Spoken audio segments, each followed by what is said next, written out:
Ladies and gentlemen, batten down the hatches.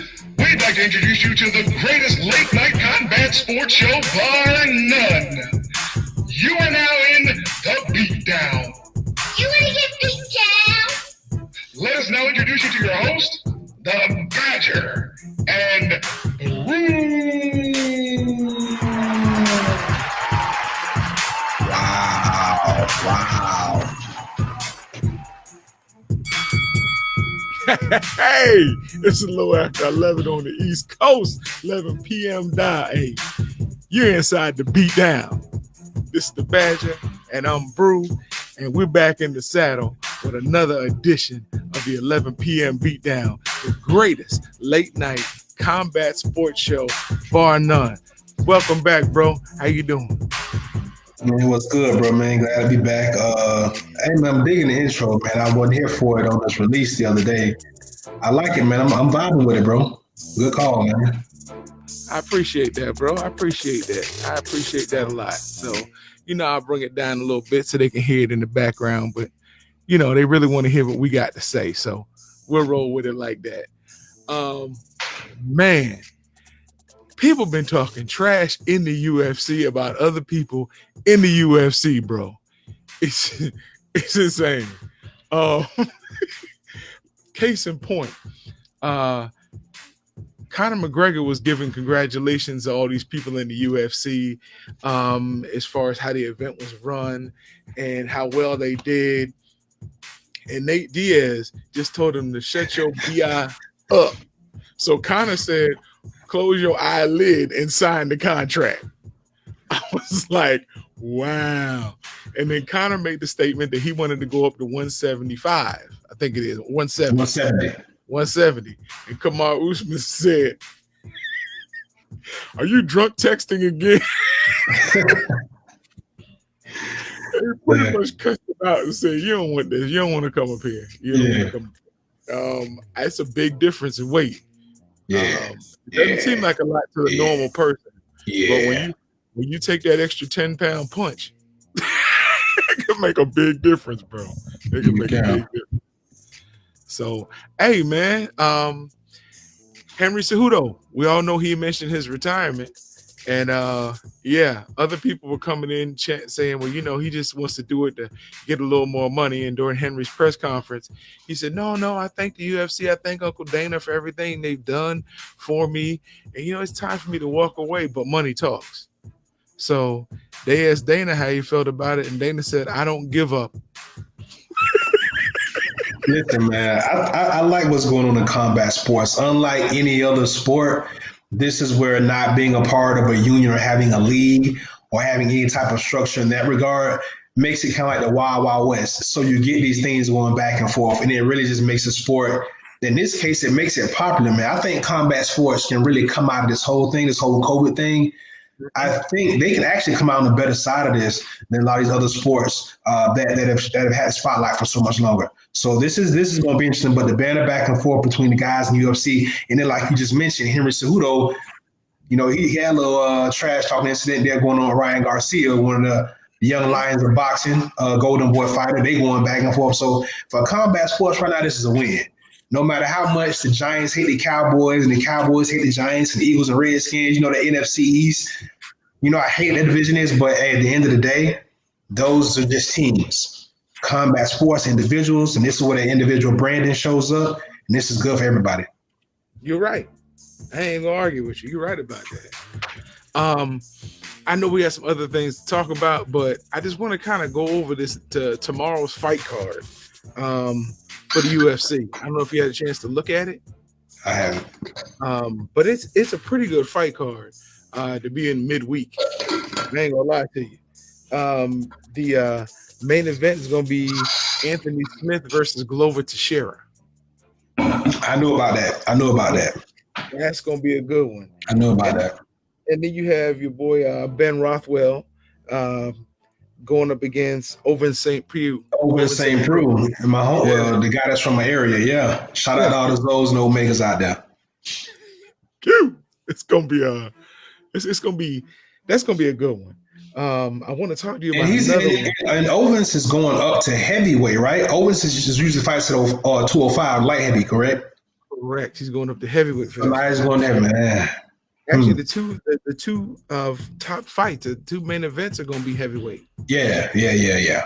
And then you have lightweight. You got Alexander Hernandez versus Drew. I can never get the last name. Dober. I apologize, but they both have really formidable records as far as the UFC goes. It's going to be a good fight from top to bottom. Actually, that card. Joe Rogan and Daniel Cormier were talking about it, how they've never seen a fight night card or a midweek card this loaded. So I don't think you have any titles on the line, but you got people who are in contention for titles. Yeah, no. I think a lot of these guys are a little apprehensive about putting their big guys on the stage right now. So you're not going to see any title fights. You will see some good, contender fights, but you're not going to see any championship fights, no mega fights. They're going to hold off on those for as long as possible. I think that goes across the spectrum of combat sports. I think they're going to really try to see how we move forward as a culture because, when you talk about mega fights like of UFC's magnitude or some of these boxing matches, bro, they need that live gate. Even the advertising and the TV revenue is not enough for those fights. That's why it's pay-per-view.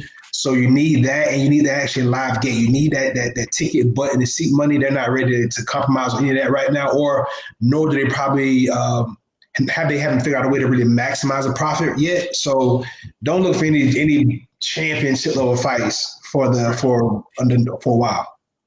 Well, rounding out your pay-per-view card, I want to comment on that as well. Rounding out your pay-per-view card, you have Ricky Simon versus Ray Borg. Two tough fighters at bantamweight. That's going to be a good one. And kicking off the pay-per-view card, you got Carl Roberson versus Marvin Vittori, and that's going to be a middleweight battle. It's going to be worth watching. I really, but I hate to say it like that. But you look at a Wednesday night fight, and you kind of say, they're just living off the hype of the pay-per-view. No, I think this one's actually going to be something that you really would want to catch.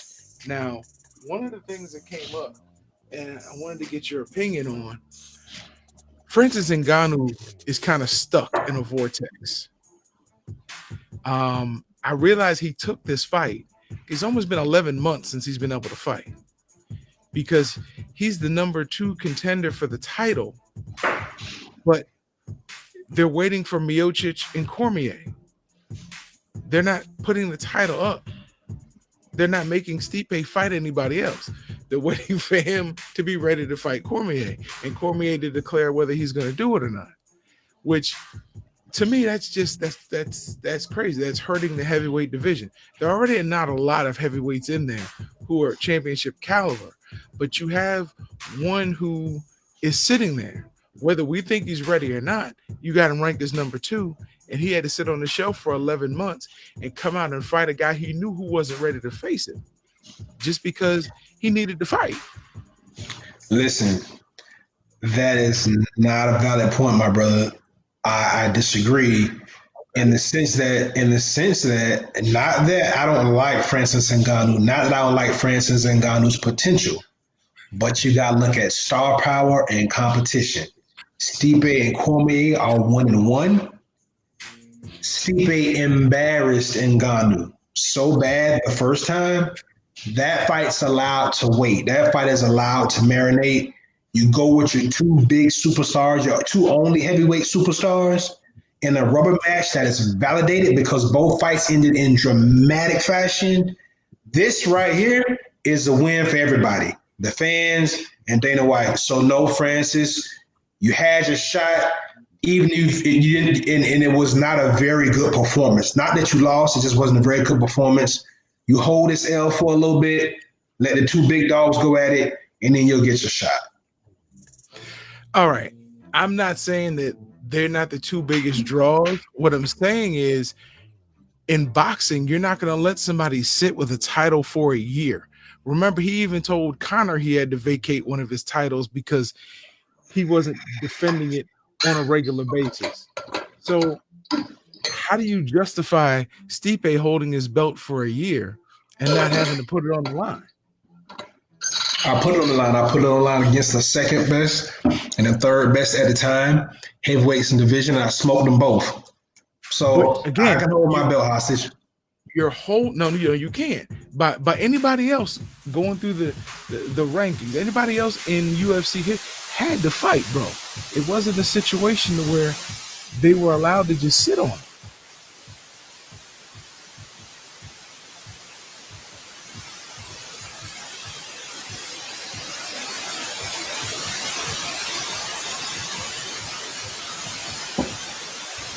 Are you guys hearing that? Sorry about that. That was I had a system error. Can you hear me now? Yes, I got you. So yeah, something happened. I'm gonna have to let the music go for right now, but we're good. What I'm saying is anywhere else in the UFC or in boxing or any other organization, when you have a set of bylaws, you go by those bylaws. You don't let a champion sit on the shelf with his title and you just wait over a year before you make the fight. You got to fight. That's what it's called, Ultimate Fighting Championship. Not Ultimate, I gotta wait till you want to fight who you want to fight championship. No, you're looking at it all. You're looking at it all wrong, big guy. Listen, I've already beat these two guys. Who's next? And whoever's next, you don't want to see me fight because they're not that good. And why risk me getting injured? Let me heal up and we can listen. In this case, the business and the demand is there, bro. You cannot deny this. I understand what you're saying by the semantics of the wording of the UFC bylaws, but let's be clear. This man has faced both of those guys, and he's beaten both of them. And one is beating him. And that's the guy that he deserves to fight next and should fight next, not the guy that he completely smoked the first time around. That's not how it goes. This is unprecedented simply because you look at any other division, you got guys who are number one, they might be hurt. They go ahead and fight the 2, 3, and 4 ranked people. It doesn't matter. You got your belt, you defend it. We don't know what may be on the back end of that. I mean, you have a point. You have a point. Again, you have a point if you're talking about the letter of the UFC bylaws. What I'm saying is, on face value, this is the best move. Mm-hmm. And more importantly, we don't know if Stipe has some injuries, man. Remember, he faced both of those guys in a short time frame. We don't know what his injury is like. So what? Maybe he's actually nursing an injury. Maybe he's trying to just heal himself back to 100%. We don't know. And if any of these guys come in, they have a lineal belt. We're still talking about two guys that aren't legitimately the champ. So I think this is okay. Well, yeah. I mean, I guess if Dana White's with it, ain't nothing I can really say about it. It was just, I just didn't understand, how you can let somebody do that. But I get it from a business aspect. The heavyweights are always a big draw, no matter when they fight. But I just point made. Moving on. We brought up something that you were talking about. I hate when that stuff just runs out of my mind like that. Hey, if you don't mind, no, I'll wait. I'll wait because I want to stay on Fancy Mac's good list. So I was gonna give her a happy birthday shout out, even though it's a day late. So just in case she does hear the show or see the show later, she can't say that I didn't give her a shout out. True, indeed.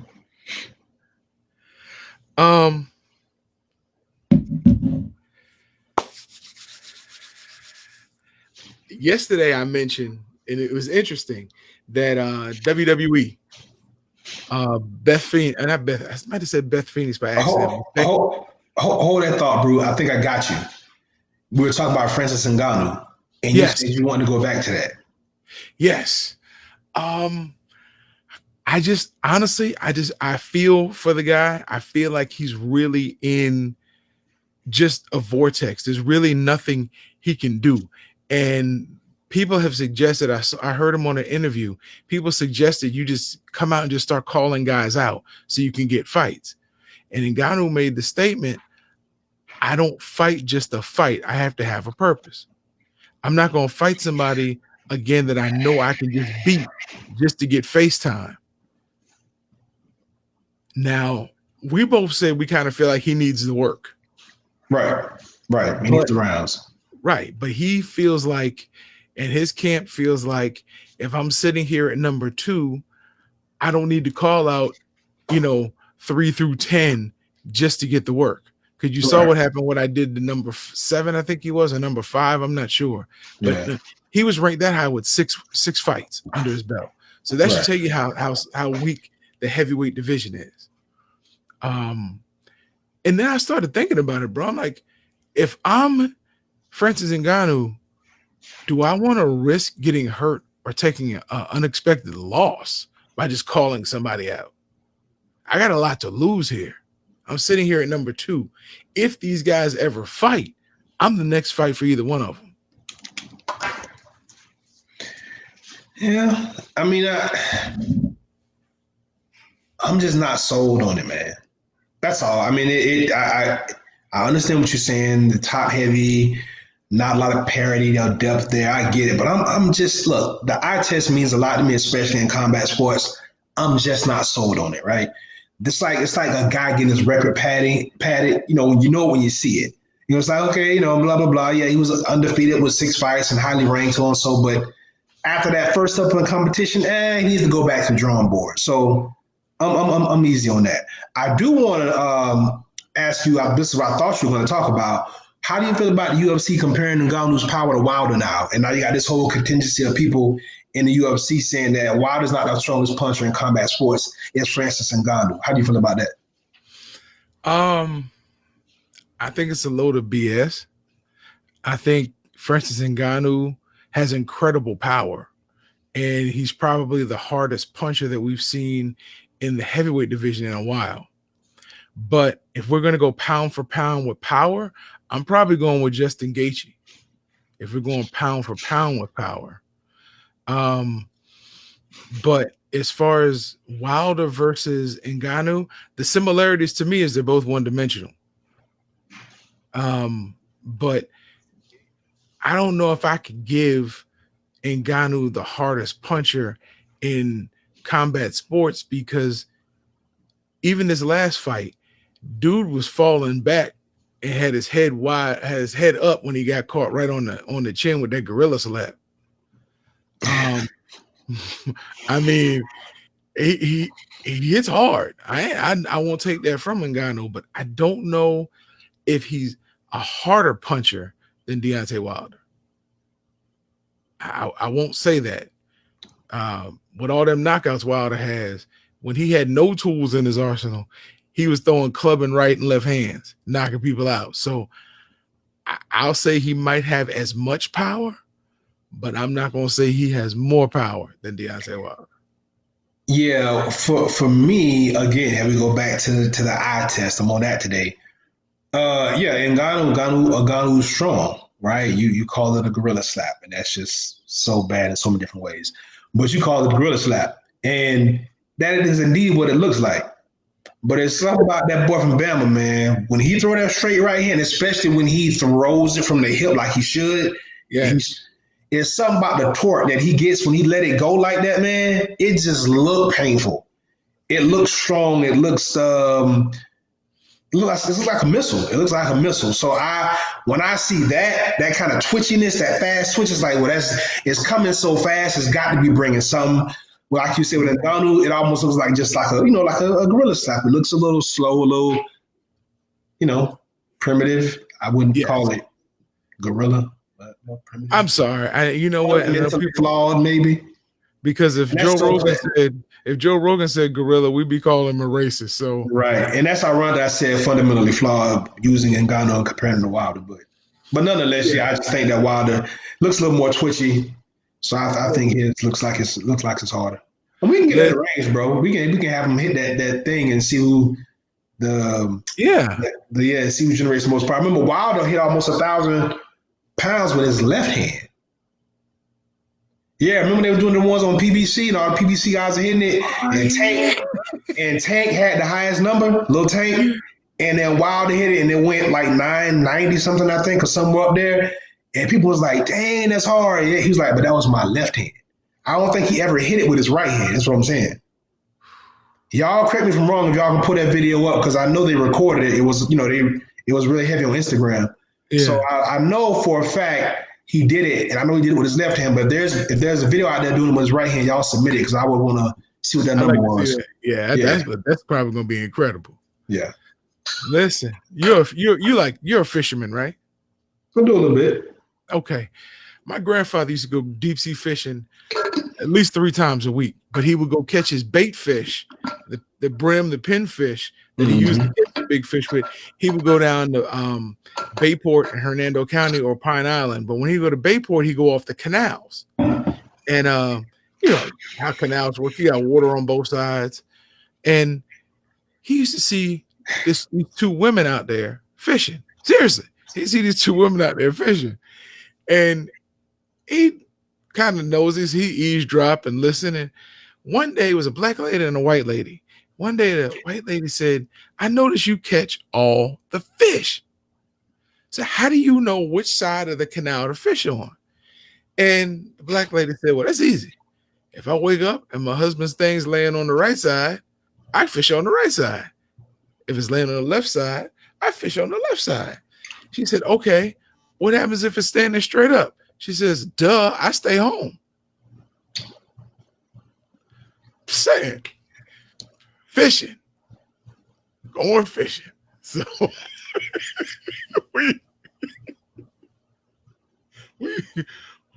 what's wrong, bro? I don't. I'm speechless, bro. I'm speechless. These jokes, bro. I mean, I don't know where you get them from. I don't know where you are creatively when you do this, but yeah, man. For the sake of the show, keep them coming, bro. Keep them coming.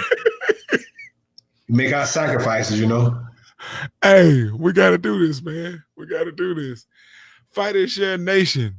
If you have anything that you feel we haven't discussed that we need to talk about, drop us get at us at the Fighter Share on Instagram. You can join the Fighter Share fan page on Facebook, or you can hit us up individually at Got Brew on Instagram, at the Badger LMC on Instagram, and should I give us a shout out? Talk about hey, you guys need to mention this, or we didn't agree with that, or you can comment below on Facebook. We read them, we analyze, but just know we don't take them to heart. So everybody's got an opinion, and if you choose to watch us, you deserve to have your opinion heard. Anything else you got, Badger? Nah, man, I'm just ready to see some fights, man. We take a lot of things for granted, on a daily basis, man. And at any given moment, everything can be lost. So I just think for me, man, I'm glad the UFC got that first event going. I'm glad they ain't out there is, saying, hey, if you want to do live events, bring them to Florida. Because I want to see some more fights, man. UFC 249 did good for my soul, man. Even though, my situation trying to watch it online wasn't the best. But nonetheless, it's a great fight, man. No crowd noise. Didn't bother me as much. There were moments where you definitely remember that you need a crowd to appreciate that moment for that particular athlete. But other than that, man, and you can actually hear what's going on inside that octagon, man. You hear them slaps, some grunts. You hear the feet sliding and slipping. You hear the bodies mangling and colliding, bro. Listen, I thought that was good, man. That was good, like he was right in the fight, bro. So yes. I'm okay, man. I'm okay. I just want to see more. Want to see more boxing guys get back to it. We got a lot of guys out there that's trying to, make their move up in the sport, and they need to get these fights. So, if the UFC did it, albeit without the draconian contract that I heard everybody had to sign to get in there. We need it, man. We need it. Listen, me and the Red Belly got together and watched the fight Saturday. Okay. And he and I both came to the conclusion it looked like the Ultimate Fighter. Yeah, it's all it was, right? It was. And I love the fact that you could hear somebody when the shot hurt. Mm-hmm. You can hear it. And I mean, the breathing, you could hear the corner man. It was hilarious. And people are still talking about how Greg Hardy should give part of his purse to Daniel Cormier for teaching him how to check. He did not check those kicks until he heard Daniel Cormier saying, and that's crazy. Like, so is that? Well, I guess it ain't cheating because they would have shouted him instructions anyway, right? You just want to hurt him. Okay, so it wasn't cheating. It was hilarious to me. I mean, it's not cheating, but what I'm saying is, you would in a normal fight, he would have never hurt his coach, right? You know, especially a fight that was that back and forth, or that with two big guys. You had a lot of noise going on, man. So. And you definitely wouldn't have heard the commentators. Right. So if he doesn't hit them instructions, man, his leg's gone. No, his leg was about to go, bro. When you start, when you look at that dude was tearing Hardy's leg up. And once the dude hurt his foot, those jabs that Hardy had been throwing the whole fight, now they found a home. Because if you got a messed up right foot, you ain't shuffling in one direction, bro. There's one direction that's out. So. Yeah, that's true. That's true. So it was, it was interesting, just the things that came out of the fight. Right. No audience. And that's what people were like, Henry Cejudo was crazy for making his announcement there with no crowd. And, because that's the kind of thing you look for, the crowd reaction. But that also makes it authentic. That means that this was a decision that he really wanted to stick with. It didn't matter about the circumstance. Hey, this is it, y'all. And and listen, a guy like him, he probably made the decision like the day he took the fight. Yeah. Well, no. People had said that Dana White said that Henry had talked about that for a minute now, about retiring. After his next fight. So, but people didn't take him really seriously. Hey, something else, a point that was made today, I wanted to get your opinion on. They say that Tony Ferguson may not get another shot at a title, being one of the greatest UFC in-ring competitors. He may not get another shot at the title. And I just had to shake my head at that. Because, he was undefeated for 12 years? Something like that, yeah. It had been a long time. I think he had like one of the longest winning streaks ever. Yeah, it was 12 years. Yet this was his 5th title shot. So I guess he got title shots early. So I guess we have a situation, a change being made. But you got any information on that, bro?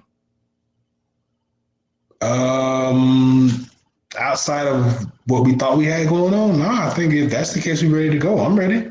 Okay. I see our screens just changed. Yeah. Let's see what the director talking about. Yeah. So, hey, Fighter Shit Nation, we want y'all to, while we're getting everything set up, want y'all to know we really appreciate you. We like the fact that you all catch us on our streams, you watch us on our replays. We still would like to ask humbly that you would like the shows, or give us whatever reaction that you have for the shows, and share them with other people to let them know they're out here working hard, trying to stand in the gap for sports between the fan and the game. And when they come back, we'll be ready to comment and commentate on them as well. But look, they're combat sports moving. We want to let y'all know about them. We do mention WWE as well.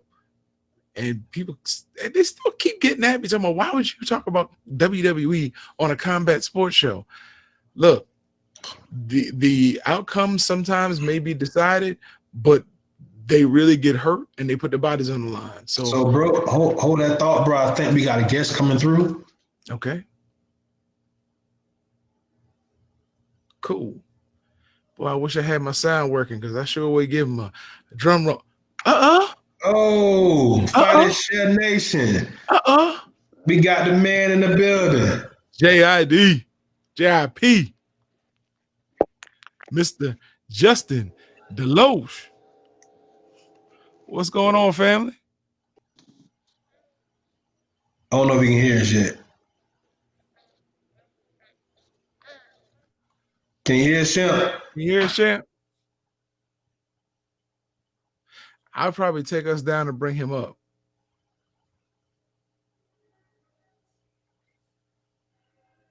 Okay. Well, fam, stick with us. We're still working on getting this going. Looks like he had an issue where he couldn't hear us too well or at all. Okay. I saw him making adjustments to his ear. Hey, champ, can you hear us? What's going on? How y'all doing? Hey, ladies and gentlemen, Fighter Share Nation, we got Mr. JIP, Justin Deloach. What's going on with you, champ? What's going on? How y'all doing?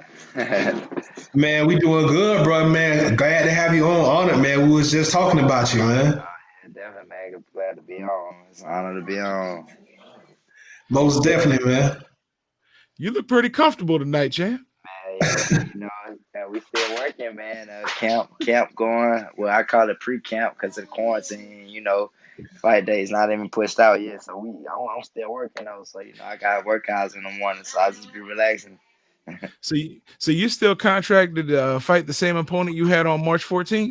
Man, honestly, I don't know. I don't even know because he went back out of the country, so we don't even know how it's gonna be with him coming back in. So anything they call me for, I'm gonna be ready for. Oh wow! Hey, give us 1 second, champ. We're gonna do some rearrangement on the screen. Okay. Don't hang up.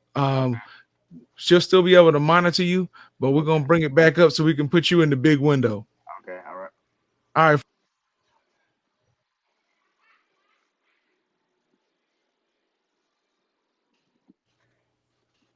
Perfect. They'd rather see you than me anyway. I mean, the pretty dude's on the bottom right now.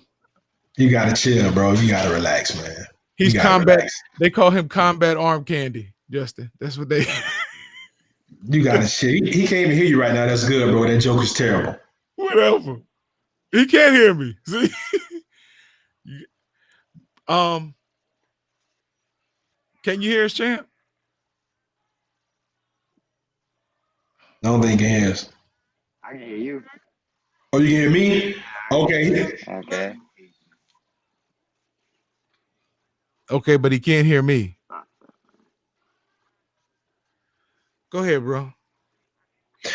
Well, anyway, champ, man. So just tell us how you got into boxing out there in Augusta, Georgia, man. Oh man, coming from a fighting background, man, always in the neighborhood, running around fighting. You know what I mean? Just being a kid. I actually thought I was gonna play basketball. You know what I'm saying? But I was fighting a lot, and my dad had said, "Man, you know what? I'm gonna sign him up for boxing." And he took me to the boxing club down here. And I always was a fan of fighting. You know what I'm saying? Because Brandon Fall's from Augusta, so we got a fight history. So I always was a fan of boxing, and then when I got in it, I fell in love.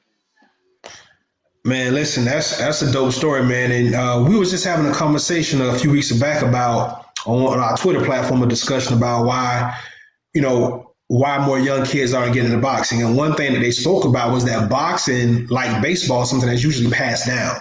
Yeah. It usually comes from a father taking his son to the gym, or a father fighting, or something like that. So to hear you tell that story, man, is pretty compelling of what people are saying about that. Yeah, definitely. I feel like it's different because I know a lot of it's just something that you just gotta put out there for the kids. You know what I'm saying? Like a lot of the kids down here, a lot of youth down here, when they getting into boxing. You know what I'm saying? Because it's a good mental thing. You know what I'm saying? A lot of kids want to learn how to fight. A lot of kids being bullied, getting picked on. You know what I mean? And so we just gotta market the sport better. You know what I mean? Yeah. Absolutely. So we're gonna come back to the boxing, champ. We got some other stuff we want to ask you about. Fast. So I follow you on IG, and I know you got a clothing line situation going on. Yeah. You want to let the fans know about that? Man, there's three things that I love, man. Boxing, music, and clothes. Clothes is one of the things that I dabbled in. And I actually jumped out and did a brand I was pushing called the Unborns. And it took off so fast, and I didn't expect it to, you know what I'm saying? But it took off so fast that I actually just had to let it rest because I was a one man army trying to get stuff done. So what I did was I partnered with my brother, one of my big homies, Dorvis, and he got a brand called Barely Ordinary. So I partnered with him, and I'm actually wearing a shirt now. But man, we got a brand called Barely Ordinary, man. It's a dope brand, super dope brand. So y'all go check it out, barelyordinary.com. Man, it's crazy, man. We doing good big things with it. You know what I mean? I think that's awesome, champ. I'm always glad to see guys be multifaceted and just show the other creative side, bro. So that's dope. What what really got you into fashion? You say you love boxing, music, and fashion and clothes. So what initially got you on that? Oh man, being young, man, wanting seeing celebrities and seeing artists dress, you know what I'm saying, and coming from a family where, some of the items we wasn't able to afford, you know what I'm saying? Just always a lot of window shopping, you know what I'm saying? So I always say, when I get older, I want to dress, you know what I'm saying? I always got a creative mind. I always liked the colors. I always knew how to put stuff together, you know what I mean? So, man, that was one of the biggest things, man. Not having made me want it. You know what I'm saying? Yeah. Then I actually started getting into clothes and fashion and stuff, and I was like, man, I got an outfit. I can put stuff together. You know what I'm saying? That's what I started doing. Yeah, man. People don't give us enough credit down here in the South. We do that though. I'm Yeah, from Florida, so we've been rocking the bright colors and all that kind of stuff, bro. So, yes, yes, people will be like, "Oh, y'all dress country." No, but now you see everybody taking a little bit of style that we put out there. So, yeah, man. Fast, yeah, that's fast, fast, interesting, man. fast. So, now you sent us the record. I wish you'd have got to us the earlier so we had a chance to listen to it, man. But we didn't get a chance to. But segueing out to fashion, man. How did you get into music, champ? Man, I've been doing music before I was in boxing. I was always good with writing. I can write stories. I can write poems. I'm good with words. Man, I actually won a lot of essay competitions when I was younger. You know what I'm saying? So I always told me I was writing, and then I process stuff fast. So I can see some color, anything. You know what I'm saying? I can shoot off the top. You know what I'm saying? So man, if you notice, like my tattoos, I got boxing and music. You know what I'm saying? 'Cause that's like my two loves, my main loves. So, man, just listen to a lot of music growing up. My cousins rapping. Listen to, like, back in the day, Cash Money, Tupac. You know what I'm saying? Like, you know what I mean? Just listen to music. I just always had a thing for it. And I actually started like doing it. I was good at it. I was winning talent shows and everything. You know what I mean? And that's how I got into music. You know what I mean? And I ended up going into this venture that I'm in now. So it's dope. Man, that is awesome, champ. Again, man, you're somebody that's not afraid to showcase the other side because a lot of times, especially in combat sports, and especially for black athletes, you get paid a certain way. Yeah, So I think it's pretty dope when you guys show that you have a real passion, not just something I'm gonna do because I got status, but no, I got yeah, a real passion for this, and this is what I'm yeah, expressing do. So, yeah. I mean, you plan on doing this long term? I mean, you really want to try to jump the music career off? Oh man, definitely. Man, it's crazy. You gotta take that track out. I sent y'all get a chance, man. I actually sent y'all another track too. I should have sent y'all another track, but definitely, man. That's the goal, man. Boxing, man. Boxing is a sport that I love. You know what I'm saying? But boxing is always, in my eyes, is always the door opener. You know what I'm saying? I feel like this is the door opener for me to build my platform to me to do whatever. You know what I'm saying? Because a lot of fighters they don't teach us that. They don't teach us this life after boxing. You feel me? You know what I'm saying? I'm young in the sport. I'm a young vet. You know what I'm saying? I just turned 26. You know what I'm saying? I got 20 some fights. You know what I'm saying? I've been in the ring with the top, the top prospects. You know what I'm saying? Top contenders. So, man, I'm giving myself, a little bit more time, and then I'm on to the next. You know what I'm saying? I got a lot of talent in me. You know what I'm saying? You know what I That mean? was If I did decide to retire from boxing tomorrow, I can say, man, I did one of my dreams. I was a professional fighter. You feel me saying? I fought on multiple TVs. You know what I'm saying? I was trying to do something else, and that's not the case. That's not all the case because I got goals that I'm still trying to knock down with this boxing stuff. But at the end of the day, yeah, heck yeah, man, I'm shooting for the music because I'm actually great. You know what I'm saying? If I'm writing music, being it's something anything involved with music. You know what I'm saying? I'm shooting for. You know. well. That was gonna be my question for you. Can you hear me now? He can't hear me yet. Nah, I don't think he can hear you yet, bro. I know he Okay. can't Um, hear. okay, well they'll work on that. But yeah, man, I think that's dope, and I'm just trying to I guys kind of segue that full circle because I really want to get more into your artistry. I really do, and I know my partner. He's been in the music, and I have an artist that I work with as well. Yeah. So I really want to dig into our artistry bag because that's the side that we want people to really get to know about you. Yeah, definitely. I appreciate that, and that's something that I want to push too. You know what I'm saying? Because I just hate the fact that like when you do something, when you're known for something, they try to put you in that category, that box. You know what I'm saying? And I'm trying to change that. This ain't no Roy Jones. This ain't no Agent Bone. I'm a real artist. You know what I'm saying? I really put music together. I'm really good at it. I'm down to the point I'm an engineer. I opened up a studio and I'm the one behind the board actually doing the mastering, the mixing. You know what I'm saying? So yeah, I definitely want to focus on cause I gotta let the world know like man, look, I'm dope. You know what I'm saying? No cap in my rap. I tell the truth. I tell the story. You know what I mean? So yeah, it's definitely a good thing. Can you ask him a question for me? Go ahead. Um, Okay. coming into 2017, he was 17-1. I'm taking a question for you, champ. Hold on one second. Okay, go ahead, bro. He was 17-1. Why does he feel that over the last 4 fights he ended up 1-3? Okay, so my partner had a boxing question for you, but I wanted to ask you one more music question before we segue into that, man. So, being from Augusta, Georgia, Right. it's a couple names I want to hear you say when I ask you who are your musical inspirations as far as hip hop Okay. was coming up. And if you don't mention these couple of names, I'm about to question how much of a Southern boy, especially a Georgia boy, you really is. So make sure you give me something good here now. Okay. So who was it? Who was the inspiration?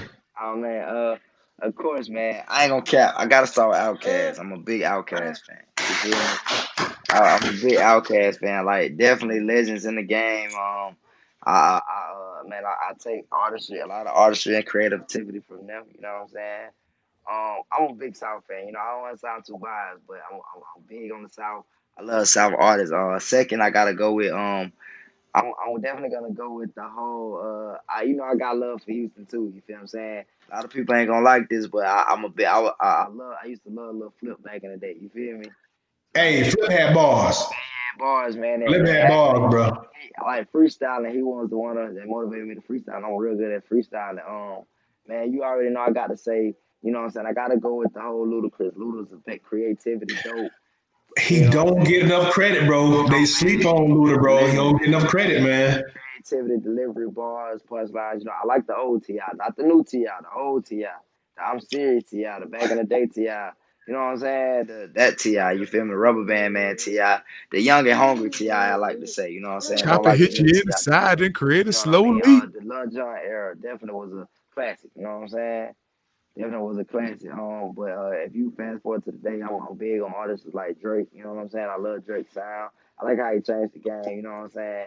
They respect the Drake and another big Wayne definitely. You know what I'm saying? The whole Cash Money era. You know what I mean? Man, I grew up on a lot of old school coming up too. You know what I'm saying? Well, they ain't old school, but a lot of the legendary rap. You know what I'm saying? Like Master P and them too. You feel me?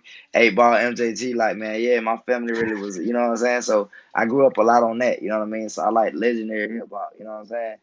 Bro, listen. I can't argue with nothing you just said, man. You just named Yeah, some of my biggest a lot of my Mount Rushmore guys on that list. A lot of hip hop heads gonna be mad at me, but we don't get enough credit.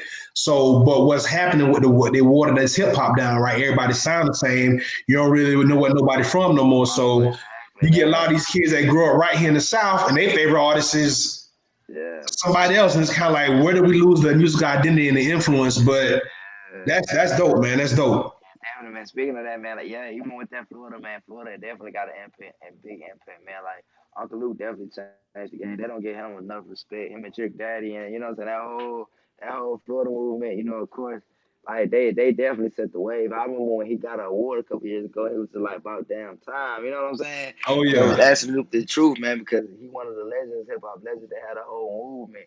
You know what I'm saying? So yeah, you're right. I just hate the fact that they took that identity, but then you got a young artist like me who comes and I take from every artist like that and put it into, you feel what I'm saying, and bring it to the bring it up to date. You feel me? You know what I mean? So I'm into stuff like that. but yeah, bro, that's the move. There. I mean, I don't know, man. I'm a little worried about this new generation. I'm worried about y'all got to stand in the paint. You know, guys like Crit don't get enough credit.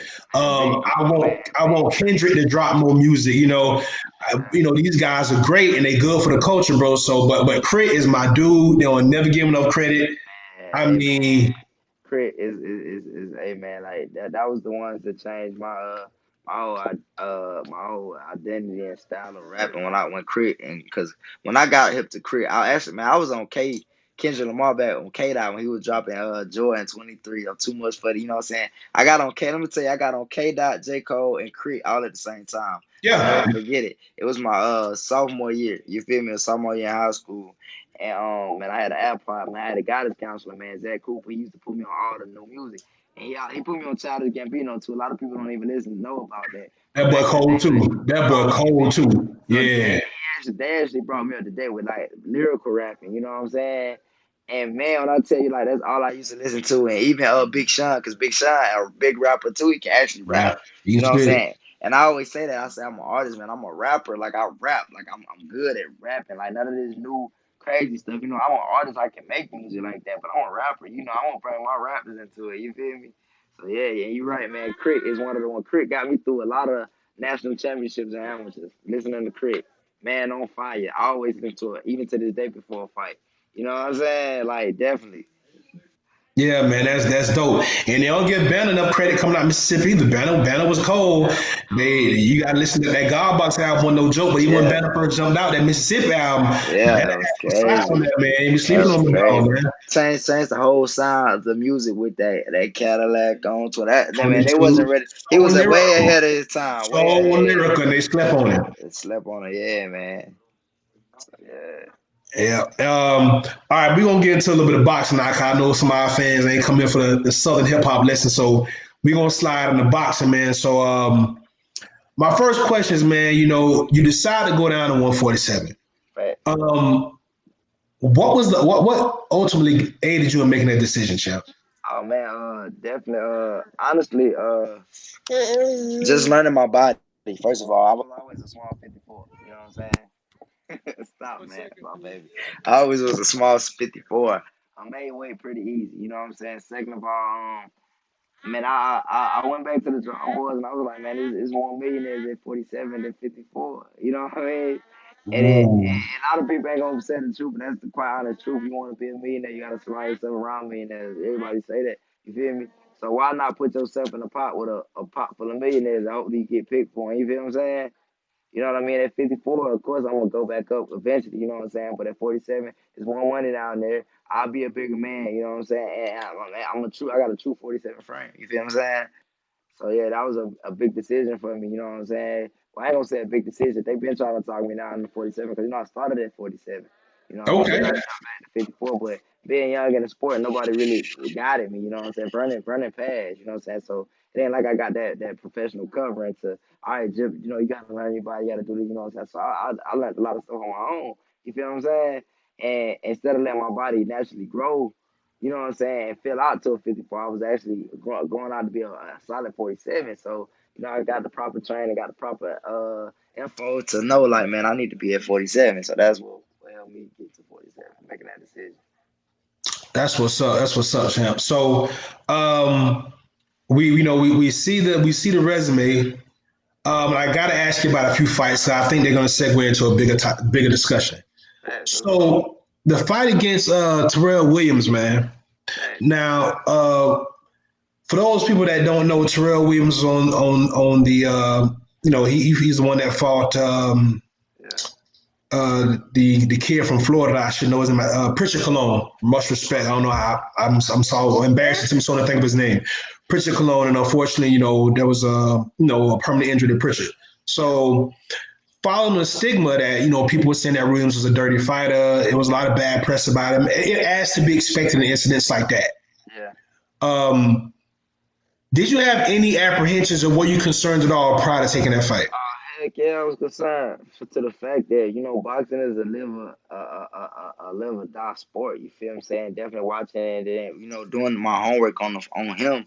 That wasn't the only fight that he hit behind the head, and you feel me? And I was prepared. You feel what I'm saying? Um, only thing I really can say about that fight with Terrell is I wish it was televised. I wish it was televised. About hands down, I won that fight. For me, and understanding like as a fighter, you watching a dirty fighter who fight on the inside with behind the head. I'm a great fighter. I'm an agile fighter. I fight on my legs. So what you think you should do to him? You box him. He's flat footed. You feel me?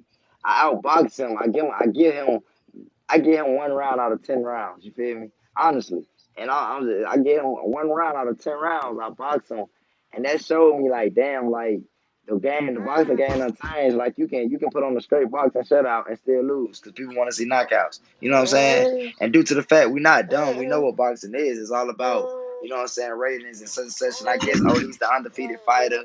And such, Jip already got the, you know what I'm saying? So just, it's a close fight. Let's just give it to Terrell. You feel what I'm saying? That fight broke my heart. I clearly won that fight. You know what I'm saying? And to not be able to pull it off, would not be able to get the judge's decision, that broke my heart. But I knew it was a business decision for the one. Because after he fought, look who he fought right after the fight. He fought a Puerto Rican fighter. You feel me? Why not? You know what I'm saying? Oh, yeah, give him the win over Jip and let him fight somebody from Puerto Rico. You feel what I'm saying? And you see what the Puerto Rican guy did to him. You know what I'm saying? Way closer fight than my fight.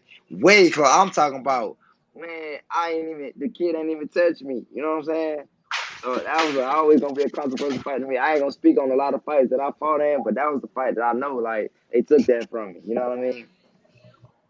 Yeah, champ. Yeah, I definitely get it, man. I wanted to ask you about that, but hey, you already answered for Yeah, everybody that's in tune. My next question. So back in the day, you got into a Twitter spat with my little bro Hammer. yeah, You guys were just in camp not too long ago as you were helping Hammer prepare for a fight. yeah. What was it like? And what can you tell the world about Lubin that they may have forgotten about because of his loss to Charlo? Oh man, for one, Newman and me has been brothers since the amateurs. You gotta think about it. He in Florida, I'm in Georgia. We both were South amateurs. We came up together. Silver gloves, going to, you know what I'm saying? We did it together. So it was fun. Like, it's never nothing personal. We just want the money, you feel me? You know what I'm saying? Gotcha. I don't about that, man. But the count with Lubin was a count that it was so fun, man. Like just being around bro and just being around like that environment, man, with Coach Cunningham and down there in West Palm, man, it was a vibe. And one thing about Lubin will be champion. You feel me? Hands down. I don't give a damn. He's definitely one of the strongest 54s out there. You know what I'm saying? And the fact that like man, actually to be down there and help him out with count, it was fun for both of us because you know what I'm saying we got a chance to dibble and dab with each other. And for one, as far as punching, he's a puncher. And I don't think like as far as a punch, he's a real puncher. You know what I'm saying? Like it's incredible. You know what I mean? IQ wise, smoothness, man. He can fight, man. The kid he can fight. My bad for crazy. He can fight. No, you good, bro. And I ain't even meant to say kid, man. That's a bro. That's my Free to boy. You speak, know what I'm bro. saying? Like he can fight. The man can fight. You know what I mean? He definitely gonna give hell to all the 54. He gonna be a great ticket seller. You know what I'm saying? Hey, champ, can you hear me now? Yeah, I hear you now, and I Okay, hear you now. perfect. And I done been in the ring with all the 54s. You feel what I'm saying? Like, I fought Jason, which was a close fight. Me and Jamel used to be stable mates. I done been in the ring with Jamel. I done been in the ring with Tony Harrison. You feel what I'm saying? I done sparred Tony Harrison. I done sparred Lewin. You feel what I'm saying? So I done touched everybody. You know what I'm saying? So like when they asked me about the 54 of it, I was just like, wow, like I got my pick. You know what I'm saying? Like I got my picks, man. Like, and don't get me wrong, like all of them can fight. Like I love the old Jamel back when Jamel was boxing. You feel what I'm saying? You know what I'm saying? Tony Harrison, he can box his butt off, man. Jab, crazy. Lubin, he's slick and he got power. People got a chance to see his boxing skills when he fought Nathaniel. You know what I'm saying? So man, it's definitely exciting. Jason, he's just a hungry kid. You know what I'm saying? He got some power that if you ain't watching, he gonna get you. You know what I'm saying? Yeah. So yeah, man, it's exciting, man. Man, listen, that was one of the best breakdowns. I definitely was gonna try to segue into saying, okay, so you was in the ring with the banana, you was in the ring with Nate the Great. They both were punchers. They both kind of come straight forward. And I was going to, segue there into who you thought was going to be to come out top of the division. I was going to also ask you about the Charlo camp. So just talk, champ. Just tell me what you know. Oh man, being in the ring with Jason, he's a hungry kid. He ain't gonna stop fighting. You feel me? Um, definitely. I know. Like it's gonna be amazing just to see him in the ring with other fighters. Cause if you go back and watch one fight, I just fought. You know what I'm saying? Like, Mm-hmm. and it was beautiful. You know what I'm saying? Got caught being defensive, irresponsible. That's my end. You feel what I'm saying? Mm-hmm. Last knockdown, Don't really feel like it was a knockdown, it was a slip, but you know, you tired, that's fatigue. You know, that's my fault again. You know what I'm saying? But beautiful fight. You know what I mean? He got it. And that goes on to him seeing him fighting. I don't want to see Jamel fight him in the box. Like, don't fight him toe to toe, cause you Oh, see what he did to J-Rock. You feel what I'm saying? yeah. Like, Okay. I made him catch me. You gonna have to come get me. You feel what I'm saying? Yeah. Like, if you want to beat him, go look at my fight. That's the way to beat him. You know what I'm saying? Like, box him, outpoint him. You know what I'm saying? Lubin completely run circles around him. You know what I'm saying? And probably can get him out of there. You know what I'm saying? Straight up with the style and the power that he got. You know what I mean? He probably can get him out of there. You know what I'm saying? Honestly. Um, Tony Harrison, same thing. Box him. You know what I'm saying? Don't get careless. Stay professional and don't get caught. You know what I'm saying? Me and Tony Harrison got a so similar style. We boxers. We got to be in super shape and we got to stay defensively responsible. If not, we get clipped. You know what I'm saying? It's bad for us. You know what I'm saying? Yeah. So yeah, that's my breakdown for us, the 54 division. Damn, champ, that was some real spill there, man. I mean, just listen to you talk, you can tell it's authentic. Ain't no hate. You really just give your perspective on what you think, Yeah, stylistically and from a personal perspective, man. So that's dope. yeah, fact. I got another question for you. So now that you're down at 47, Yeah. who you got your eyes on? All of them. You know, it's a must. I mean, everybody wants the top dog. Everybody wants the arrows. You know, everybody want arrow. You feel me? Everybody want arrow. Everybody want, you know, Danny Garcia, Keith Thurman. You know, the Pacquiao fight. You feel what I'm saying? I want. If you go look at my resume, I've been fighting the top contenders to fight the top. You know what I'm saying? Prospects and stuff. You feel what I'm saying? So I want them all. You know what I'm saying? They know I'm out here. They know what's up. You know what I'm saying? The best thing that they could have wanted from me is for me to take, you know what I'm saying, for me to take my little minor setbacks, you feel what I'm saying? Because then eventually they was gonna have to see me anyway, you know what I'm saying? But now it's gonna even be hell because you gotta think about it. A lot of these cats just getting into these fights, they just not getting into these big fights. You feel what I'm saying? You know what I mean? Like honestly, who have they fought until they got on this platform? You know what I mean? I've Yeah. been I've been there. I've been down the road. I had to fight the best. I had to fight the best at the time to get to where I'm at. I didn't get in the hand picks. You feel what I'm saying? I didn't get built up. You know what I mean? So yeah, I've been there before. You know what I'm saying? Like, I done been down and had to get back up and continue to fight. You know what I'm saying? You haven't seen these guys done that yet. They haven't really been tested. They now getting tested. You feel what I'm saying? Not So, many of champ, them. What's up, man? what's it going to take for you now, back down to 47? From your perspective, what's it going to take for you to get back in those top tier fights and get a shot at one of those straps? My next fight. That's all it takes. My next fight for me to put on a great performance, for me to be professional, for me to be prepared. You know what I'm saying? Put on a great show. You know what I mean? That's all the world waiting on. You know what I'm saying? I hate it like that, but that's just how my career turned out. You know what I'm saying? It's just one of them things where they like, I know he gonna come back, but just win. You feel what I'm saying? Gotta think about it. I'm a young vet. I turned pro at 19 years old. I had to learn on my own. You know what I'm saying? So it just take me for being prepared, being focused. I'm on the phone. Get out. Get out. Get out. Get out. You know what I'm saying? Yeah. Um, I wanted to jump in earlier to ask this question. How long, whether you get the championship status or not, how long do you see now that you still lace them up and get in the ring? I don't actually want, man. I give myself. I always tell myself I'm boxing until I'm 30. I always tell myself that. You know what I'm saying? I'm boxing until I'm 30. You gotta think, man. I'm in a great position, man. When you say Justin Deloach and you look at my career, and not just being biased because of me, but you look at my career, you gotta say, dang. You gotta break it down from 18 to 25. What I've done. You feel me? So Mm-hmm. in my eyes, I'm 0-0. Now I'm going from 26 to 30. You feel what I'm saying? I was technically still a baby, you know what I'm saying, in the pro game. You feel what I'm saying? I'm 18 to 25, learning on my own. You know what I mean? Now you got a mature young man who done been through things that a lot of fighters ain't ever gonna go through. You know what I'm saying? And I'm hitting the second win of my career. You feel me? They got But hell. I'm glad I wasn't able to ask this question when I wanted to ask it because I've gotten a different perspective after listening to you talk. Yeah, But I looked at your record and going into 2017, bro, you were 17-1. yeah, facts. And then the last four fights, 1-3. But then when I'm listening to you talk about it, I'm like, okay, I can understand that. Definitely, definitely. Hey, Um, So Chimp. Hey, Chimp, do me a favor. I want to see if I can get this out you real quick because I don't want to forget it. So you're talking about guys that were handpicked, the guys that were the hot prospects coming out. Yeah, Somebody's gonna have to grind and get it out of the mud like yourself. To yeah. get to where you at, you still with PBC, am I correct? Oh yeah, definitely. Okay, so you're fighting for the best promotion in the game. Yeah. Talk about though, because it wasn't a paved road for you. Yeah. So talk about the grind of you as a fighter versus what the grind would be like for somebody that's been handpicked. Oh man, the grind for me is definitely not thinking about the money. You getting it out the mud, not thinking about the money, and you just gotta take your opportunity and run with it. You feel me? Coming out of the amateurs, I got signed straight out of the amateurs. I didn't have no, you know what I'm saying? I didn't do the whole fighting around the city, getting wins thing. You feel what I'm saying?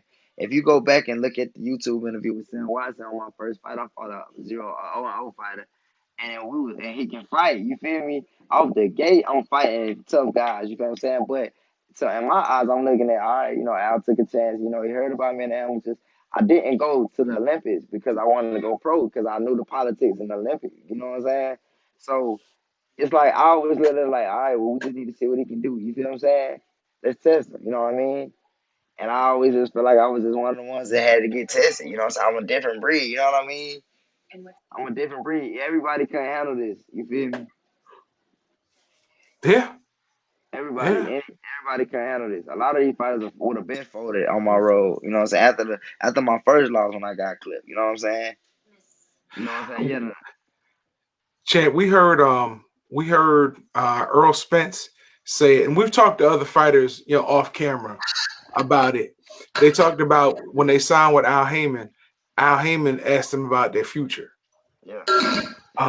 and gave them things to think about that other promotions wouldn't. Kind of like an album deal. Other promotions give you an advance, but you got to pay all that back with interest, and you never get out from under it. But Al Heyman gave them an opportunity to start earning out the gate. Yeah. So, did he sit down and give you the same advice when you signed with him?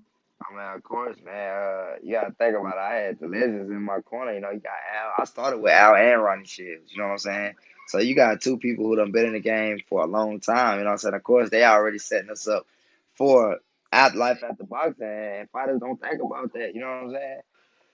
They don't think about it. That's why I always say, you know what, man? I'm going to shoot for my music. Just let boxing be the door open. You know what I mean? Yeah. Yeah, fast. And they don't tell you. A lot of people don't tell you that. You know what I'm saying? A lot of people think you gonna jump out here and be Floyd Mayweather. Some But fighters ain't. even Oh, I'm listening. no, I was gonna say even Floyd Mayweather had to start somewhere. So yeah, I like the way you look at that. Exactly. You know what I'm saying? He had to start somewhere. He definitely did. But people think they we would jump out like that. This is a different sport. It's different. You know what I mean? They think we jump out here making money. Nah, you gotta work your way up there. It's just like anything. What is it like as a fighter? Um, One, when you're waiting for another fight, not like this situation. This has caught everybody off guard Yeah. with the COVID-19. But normally, what is it like as a fighter when you finish a fight, and what is it like in your mind once they send you an opponent? Oh man, it's for one, I'm gonna speak for me. Um, Having a relationship with my management team and a real team relationship and understanding what your story is. When I get a call for a fight, it's always like, damn, they believe in me. You feel me? You gotta think about it. Young fighter, 18 wins, 4 losses. You know what I mean? People so easy to give up on you, especially in this new age boxing. I call it the Floyd Mayweather era, the undefeated era. You feel me? 4 losses, they look at you like, oh, he done. They done said that about me. Oh, he young, he done. You feel me? But when you get a call from your management and they say, hey, yo, look at this, you know what I'm saying? They give you choices, they give you options. You fighting on TV. It's always hope. You feel me? Like, dang, Yeah, I ain't, you know what I'm saying? Forget what the world say. I know I ain't done. You know what I'm saying? My management know I ain't done. You feel me? So it's like that's the best feeling in the world to keep getting them calls because fighters ain't getting them calls. You got fighters who undefeated who ain't getting calls. that's got to be frustrating. Yeah. You know what I'm saying? You got fighters that's undefeated and getting calls. And here you go, Jip, 18 and 4. You know why? Because I'm genuine with it, I'm passionate, I work hard, and I can fight. and they know I ain't running for nothing. You feel me? Now, would you allow your children to get into this sport? Man, I joke about this all the time, and I say, man, I'm not gonna let my kids box. But man, they is in them. It's hereditary. You feel me? It's in them. But with me being who I am and understanding the business and the sport now, of course, because they'll be protected. You feel me? They had that covered. I ain't had that covered. You know what I'm saying? I'm the guinea pig of this. Running past. You feel me? Right. Of course, if Brennan was living, things would be different from my career because I have a guidance. I had guidance. You know what I'm saying? You know what I Facts. mean? I tried the thing with Paul, but Paul really didn't guide his career. Pete did, and I don't like Pete. You feel me? And I'll say that on live. You know what I mean? Yeah.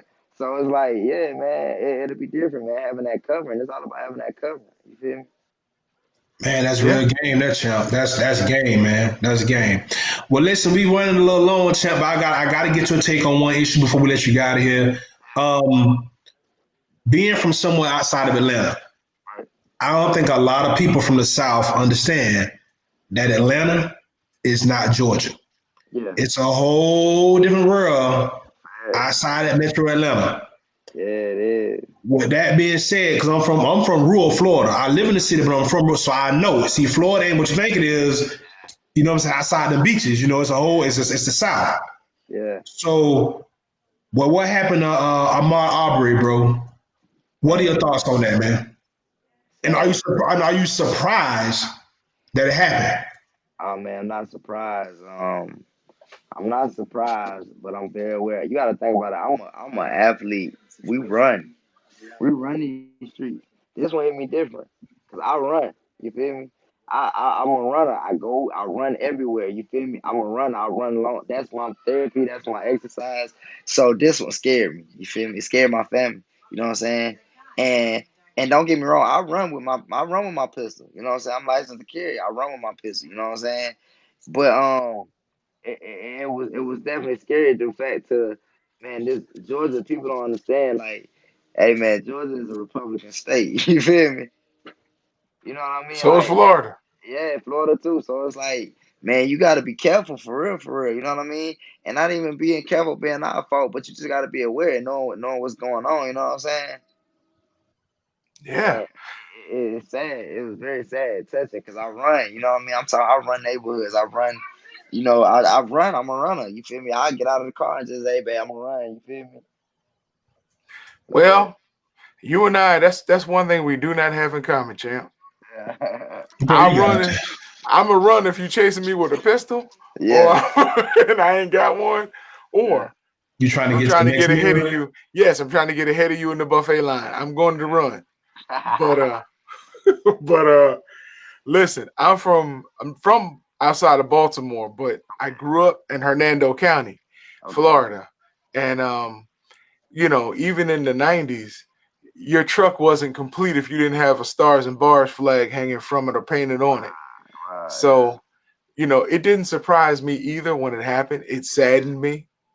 yeah, And I do believe that the days of peaceful marching are over. yeah. So, I wanted to get your take on what you think it will take to get people to treat us. They'll never see us as equal, but to treat us Hey, with some darn respect and decency. man, war,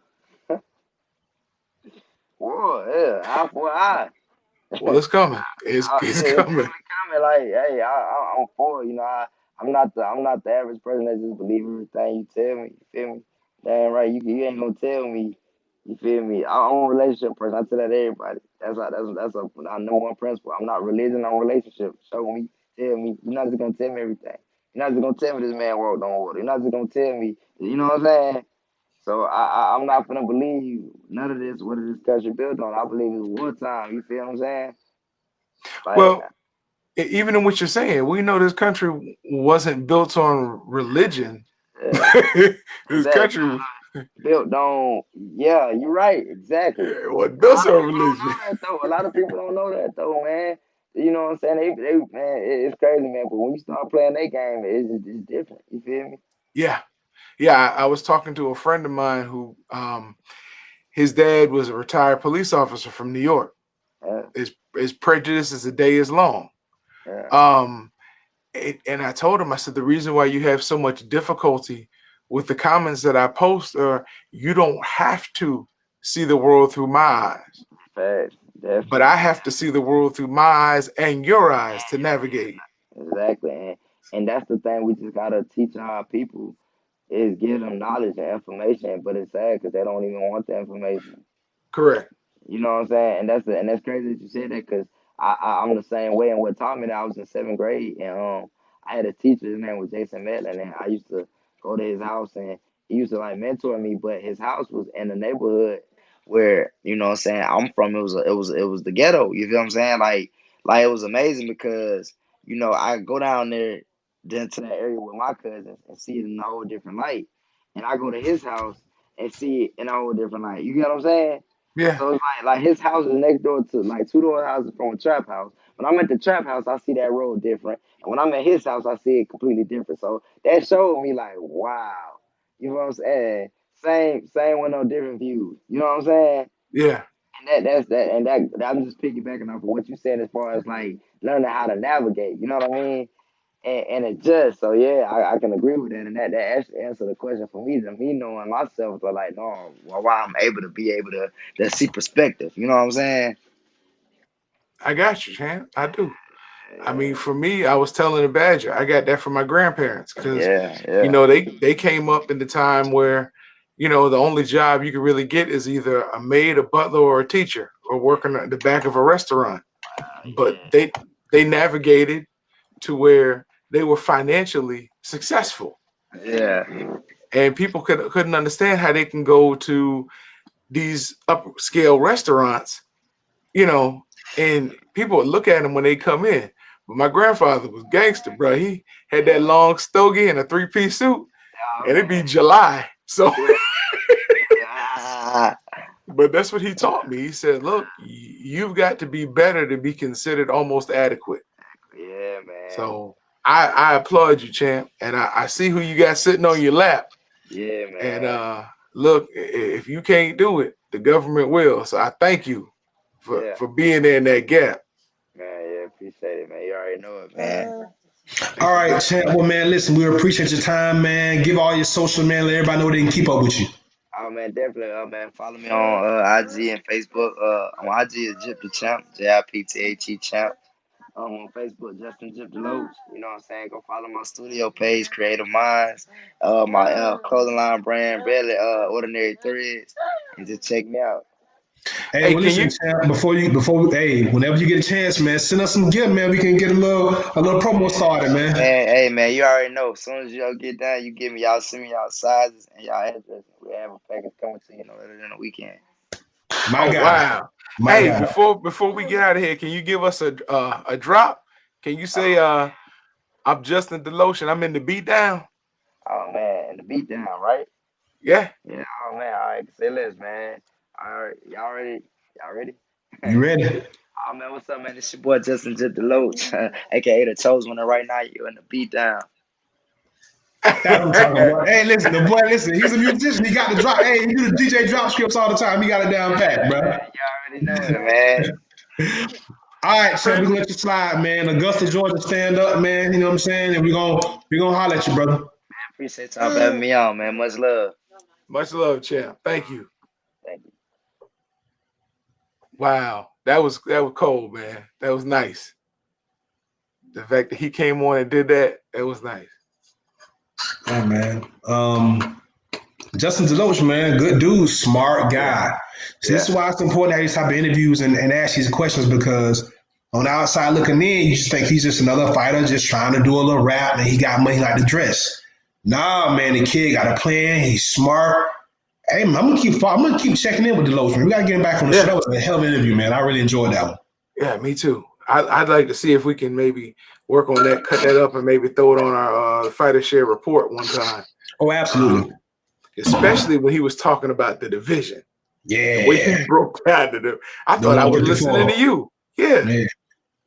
I thought You I gotta was listening to you. I was like, listen to you, this. What? you gotta chill, bro. But Look, listen, man, you wanna thank everybody for riding out with us, man. This was a therapeutic show for me. I needed this one.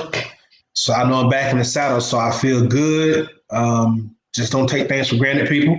My partner is the best partner in the world, man. He held it down from yesterday when I wasn't here. You know, he did his thing, and he surprised me with a hell of an intro that I actually liked. No sarcasm. It's real. It's legit. I actually like it. So, man, I appreciate you, man. That's it. You'll never get those compliments again. So take them. That's fine. I got it. We got it recorded. I'll cut it up. Cool. Put it as a ringtone, and when people ring my doorbell, they'll hear it. I mean, 'cause they ain't gonna believe it. Listen, we got some comments from Mark Anthony. Yeah, we're saying nowadays running alone isn't good. Maybe people need to start running with one or more people together. He forgot and armed. Yeah. I appreciate the comment, Mark. I really do. Didn't it be called a game? Depending on your color, yeah. Yeah. It'd be a gang or a posse, depending on who it is. Hey, but I appreciate you taking the time to put those comments up there. Really do. Yeah. We like to have a chance to answer these comments as they come in. So we might not get them when we first see them, but when our director lets us know and we get a break, we'll definitely put it in there, man. Look, I'm glad you're back. I just want to give a shout out to 3 people. The Red Belly, my mom, who's always watching and commenting and trying to give her gentle critique. Thank you, Mom. Because you probably don't act up as much as he would if he didn't know you was watching. She just fell off the stool at this point because I was a fool when I was born. So this ain't nothing new. And I'd like to give a shout out to my wife and daughter. So I know I said 3 people, but they're one. They're in the house with me. So that's that one. We're good. Hey, man, we appreciate everybody for tuning in. We're going to try to bring y'all more of these great interviews. It's great content. Y'all ride with us. My West Coast people, where you at? Right here, right here, right here. All right, Friday Shell, we out here. Love y'all.